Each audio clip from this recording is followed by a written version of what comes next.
Olá, este é o Senado Notícias Revista. Confira agora notícias que são destaque no Senado Federal. Em sua primeira audiência pública com senadores, o novo ministro da Saúde defendeu não só a vacinação contra o coronavírus, mas também o uso de máscaras e o distanciamento social. O ministro Marcelo Queiroga participou de reunião remota da Comissão Temporária de Acompanhamento das Medidas contra a Covid-19 e anunciou uma reformulação de emergência no Ministério da Saúde. Vamos criar uma secretaria, os senhores estão vendo aqui atrás, Secretaria Extraordinária de Enfrentamento à Pandemia da Covid-19. O objetivo dessa secretaria é justamente concentrar todos os esforços do Ministério da Saúde na área especializada da pandemia da Covid-19 e a estrutura do Ministério continuar trabalhando forte em toda a agenda que há dentro da saúde brasileira. E nós já nos comprometemos com a meta, já na primeira manifestação que eu fiz à imprensa, de atingir a 1 milhão de vacinados por dia. Essa meta já está praticamente atingida, já superamos mais de 900 mil indivíduos imunizados por dia. Nós temos 37 mil salas de vacina no nosso país e o teto da nossa capacidade vacinal, considerando o horário de funcionamento regular dessas salas, é de 2 milhões e 400 mil brasileiros vacinados dia. Sobre a falta de oxigênio para pacientes internados, o ministro disse que o problema não é só a produção, mas também o transporte dos cilindros. Ele propôs uso racional do oxigênio. Protocolos assistenciais que, entre outras coisas, racionalizem o uso de oxigênio. Todos sabemos que muitas pessoas chegam aos hospitais e aí, às vezes, a primeira providência é colocar um oxigênio nasal em quem não precisa de oxigênio. Então, vamos tentar economizar, vamos fazer uma grande campanha junto aos profissionais de saúde para o uso racional do oxigênio. O relator da comissão, senador Wellington Fagundes, perguntou sobre as mudanças de rumo no Ministério com a nova gestão. O que muda a ação do Ministério da Saúde com a sua chegada? Que erros foram cometidos e como Vossa Excelência planeja evitar que se repitam? Em pouco tempo, né, hoje eu completo 7 dias aqui no Ministério, é possível já perceber que há mudanças. Uma delas é o uso de máscaras. Aqui no Ministério da Saúde, minha primeira providência foi editar uma portaria impondo o uso de máscaras para todos os funcionários. O segundo ponto foi um diálogo maior com a sociedade civil brasileira. Outros senadores também questionaram o ministro. Eu tenho acompanhado algumas cidades brasileiras, como Araraquara, no estado de São Paulo, onde a prefeitura tomou várias medidas e conseguiu realmente, mesmo com pouca vacina, através de isolamento social, que é uma medida que o senhor também preconiza, através do uso de máscara, que é uma medida que também o senhor preconiza, ela conseguiu reduzir a 0 o número de mortes por alguns dias. Nós conhecemos, sim, o exemplo de Araraquara. Essas medidas de restrições mais fortes, elas, quando aplicadas, têm que ser a nível do local onde está acontecendo um momento epidemiológico mais severo.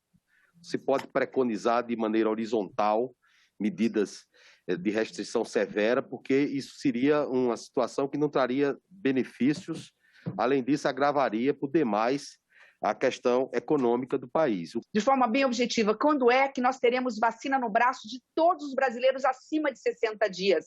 Vamos cumprir aquele calendário ou aquele calendário vai ficar um pouco atrasado? Então, os atrasos do calendário de vacinação decorrem da oferta de vacinas. Butantan e Fiocruz são as nossas maiores garantias para que nós tenhamos o cumprimento desse calendário. Agora, o Butantan tem problemas com os insumos farmacêuticos ativos. Eu conversei a semana passada com o Dimas Covas e ele me disse que a China estava com atrasos. Então, há uma guerra por vacinas no mundo inteiro. Temos que ir lá onde as vacinas estão e brigar por cada dose de vacina, para que não tenhamos atrasos no nosso calendário. E a comissão temporária destinada a acompanhar as ações de combate à pandemia também discutiu o andamento da produção de vacinas contra a Covid-19 e os processos de autorização emergencial e definitiva dos imunizantes. A diretora da Anvisa deu uma geral sobre o processo de produção e certificação de vacinas. O secretário de Pesquisa do Ministério de Ciência e Tecnologia falou do empenho que a ciência brasileira está fazendo e como a pasta tem apoiado esse esforço. Também investimos em testes diagnósticos com equipamentos já existentes nas universidades. E hoje o MCTI contribui com quase 300 mil testes RT-PCR, com a contribuição das universidades com recursos financiados pelo MCTI. Enquanto isso, as vacinas ainda estão por chegar. O Ministério já firmou compromisso com seis fornecedores, tá? Isso contratos já assinados, o que dá ao Ministério uma gama de seis tipos de vacina.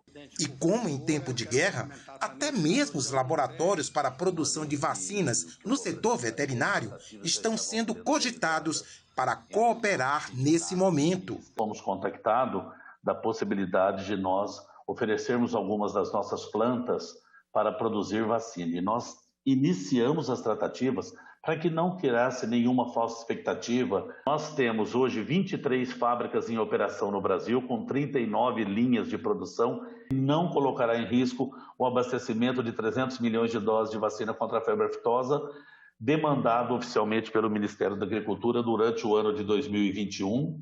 O relator da comissão traduziu a angústia de milhões de brasileiros. O Brasil tem um parque industrial pronto e com condições de fazer as vacinas necessárias para o Brasil. Aquela pergunta que todos os brasileiros fazem: que dia vai chegar a vacina no meu braço?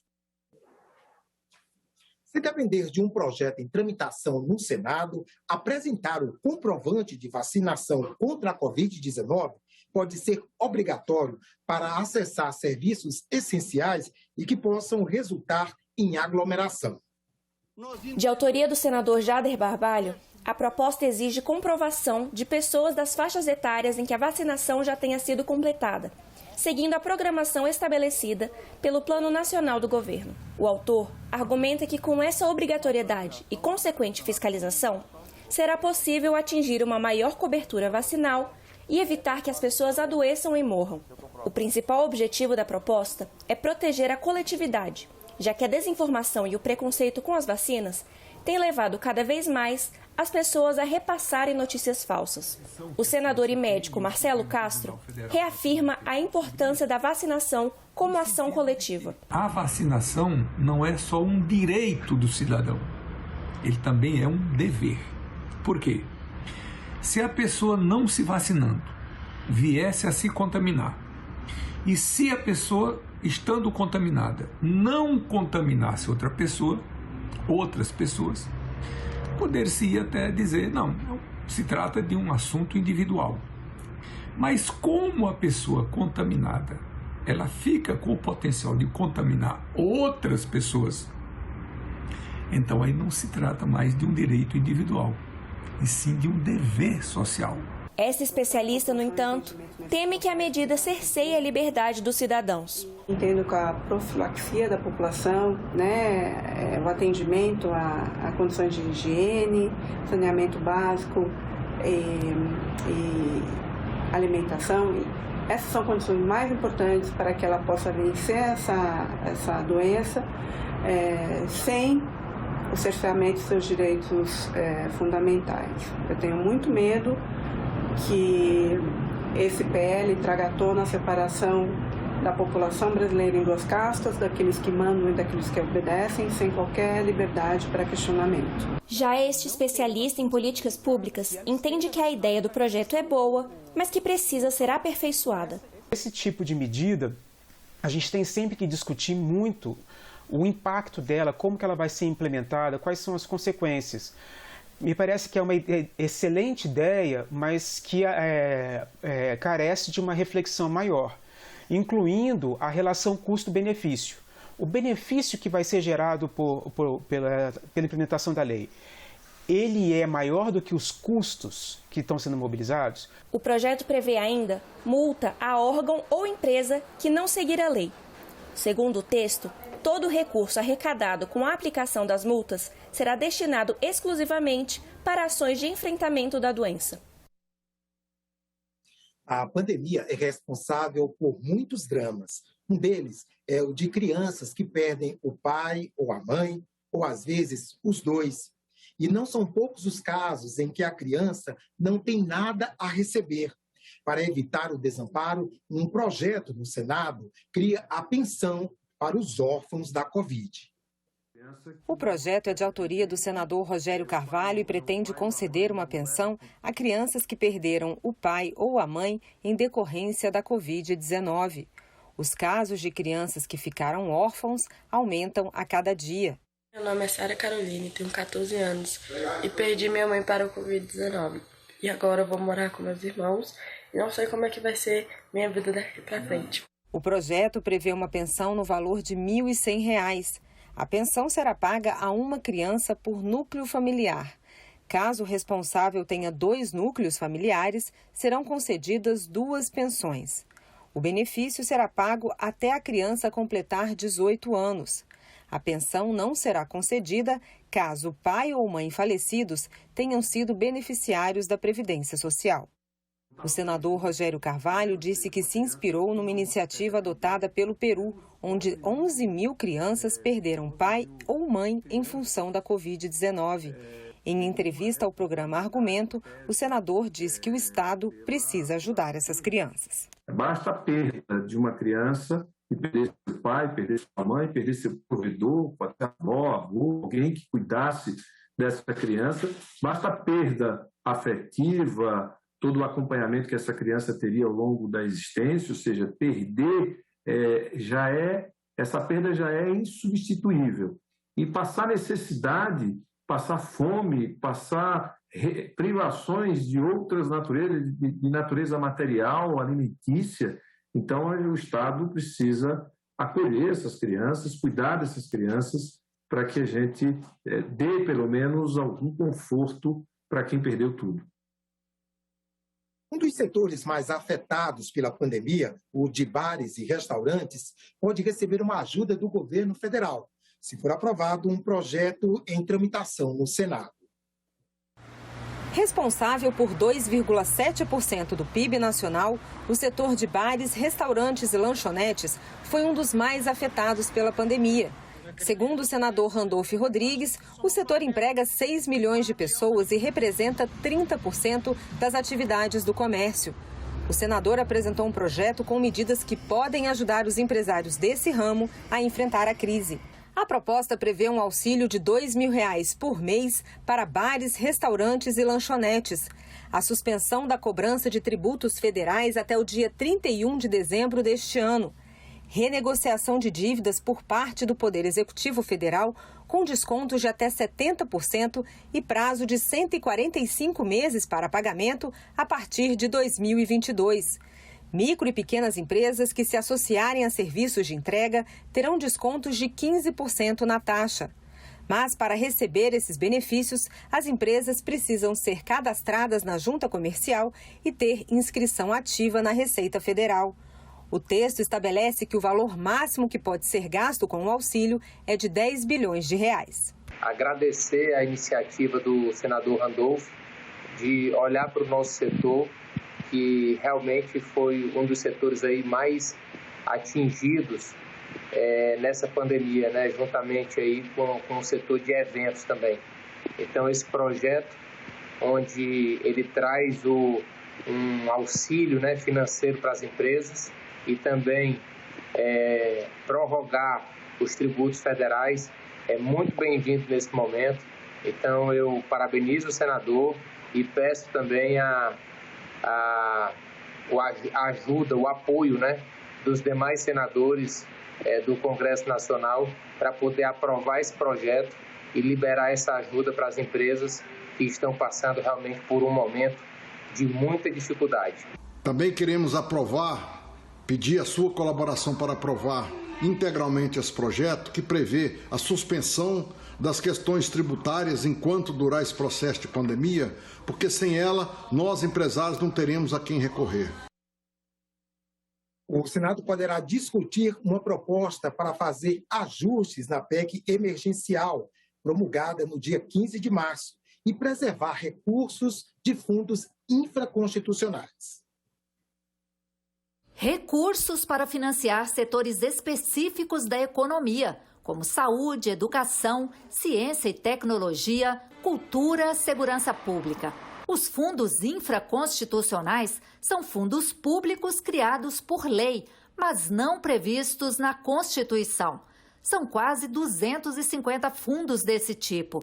A PEC emergencial, que já virou emenda à Constituição, permite ao governo usar o superávit financeiro desses fundos para pagar a dívida pública. O texto aprovado pelo Senado previa que alguns fundos seriam excluídos da regra, mas a Câmara retirou essas exceções. Os fundos que foram prejudicados pela alteração do texto da Câmara foram o FNDCT, o Fundo Nacional de Cultura e o FAT. Mas uma emenda à Constituição só pode ser promulgada depois da aprovação do mesmo texto nas duas casas.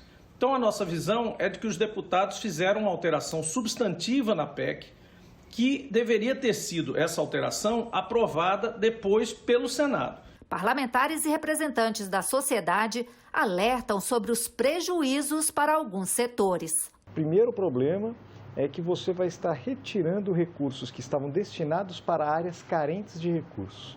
O segundo é que no momento em que esse recurso é utilizado para recomprar títulos da dívida pública, na realidade o que está sendo feito é trocar um conjunto de papéis de títulos que estão no mercado por dinheiro. Esses recursos são recursos do passado que estavam vinculados a determinadas destinações e não foram utilizados. Então eles ficam depositados na chamada conta única do Tesouro Nacional e agora vão poder ser utilizados para abater a dívida.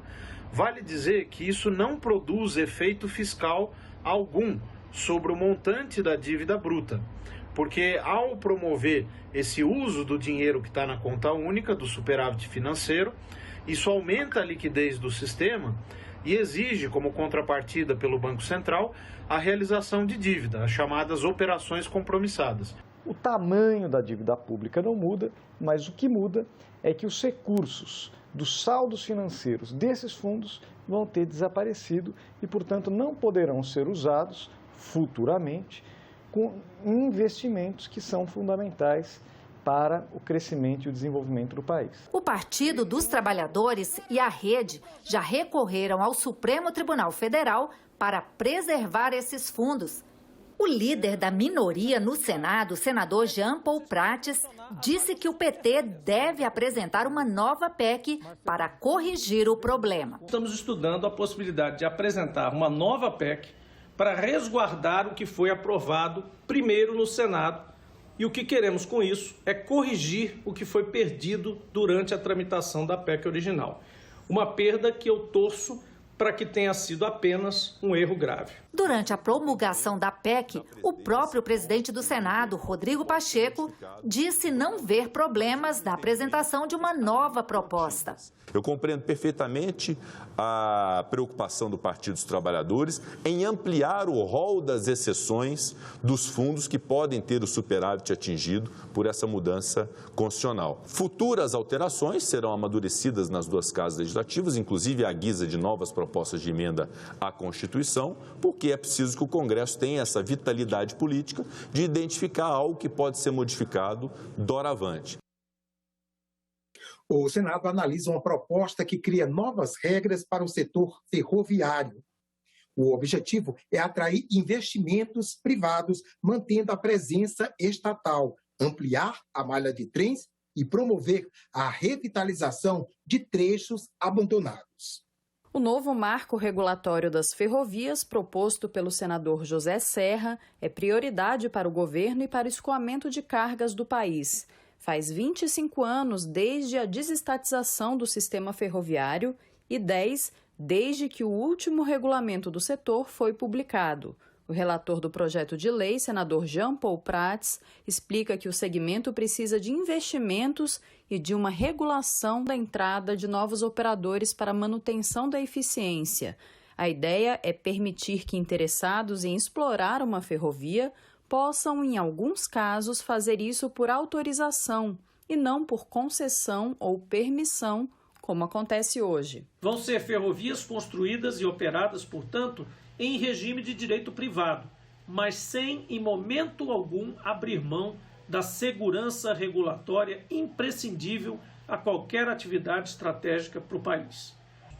A autorização é um processo mais ágil em comparação com a concessão. A concessão exige estudos prévios feitos pelo governo para poder realizar a licitação, além de mais controles do contrato por parte do Estado, já que a linha fica sob responsabilidade e propriedade do governo. A malha ferroviária do país tem pouco mais de 29 mil quilômetros de extensão e pelo menos 1/3 está subutilizado ou abandonado.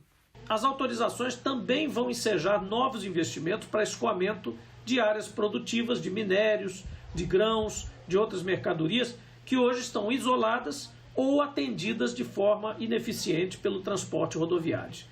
E a possibilidade do governo de fazer chamadas públicas planejadas para identificar interessados em explorar novas linhas para conectar regiões ou até mesmo trechos ferroviários que hoje se encontram ociosos ou abandonados. Mas este especialista questiona o destino da indenização referente a esses trechos abandonados, apesar de reconhecer avanços no projeto. Pretende destravar o verdadeiro nó que está no sistema ferroviário nacional em função dessa forma de planejamento global desde 96.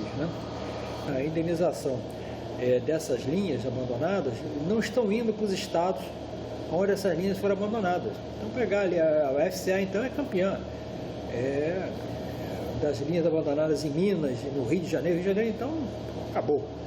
Minas então sofreu muito. E esse dinheiro não está indo para ressarcir esses estados. Eles estão indo para aplicar em outras coisas que de interesse da FCA. O presidente da Comissão de Infraestrutura é a favor do projeto. Há décadas o Brasil tomou a iniciativa de investir praticamente só no modal rodoviário, que além de ser mais suscetível a roubos e perdas, ainda é mais caro por conta dos combustíveis, dos pedágios e também das péssimas condições das rodovias brasileiras. Isso encarece muito o custo do Brasil. Tendo em vista que o país atravessa uma crise fiscal grave, é necessário atrair cada vez mais investimentos privados. E isso, no caso da malha ferroviária, só será possível se diminuirmos a burocracia e oferecermos vantagens às empresas interessadas. Esse engenheiro ferroviário acredita que o novo marco regulatório do setor vai ajudar a promover o desenvolvimento da economia do país. Com o investimento privado, nós teremos a tendência de ter uma participação maior do PIB, trazendo mais qualidade, eficiência e ganho logístico para o setor ferroviário. Até porque nós já temos até alguns investidores que estão aguardando o projeto entrar em vigor para que possam entrar e implantar as suas ferrovias e ofertar seus serviços. Ficamos por aqui. Você pode rever as reportagens desta edição. Acesse nossa página na internet senado.leg.br/tv. Obrigado pela companhia e até a próxima.